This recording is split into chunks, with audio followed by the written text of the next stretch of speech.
এখন আমি বানাচ্ছি চটজলদি ডিমের ঝোল। মশলাটা ভালো করে কষে নিয়েছি। এবারে এইভাবে ডিমগুলো আস্তে আস্তে দিয়ে দেবো। এভাবেও দেওয়া যেতে পারে, একদম ডাইরেক্ট কড়াইয়ে দিয়ে দেওয়া যেতে পারে। এটা কিন্তু খুব সাবধানে করতে হবে। এই যে দিয়ে দিলাম।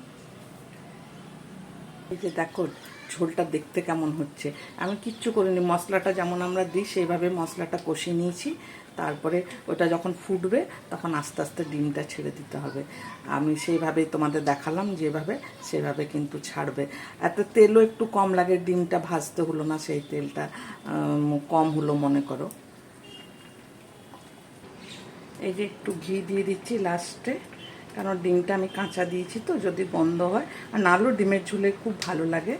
আর এখন আমি এটা ঢেকে কিছুক্ষণ রেখে দেবো, আর লাস্ট লুকটা আমি তোমাদের পরে দেখাচ্ছি। এই যে দেখো ডিমের ঝোলের লাস্ট লুক।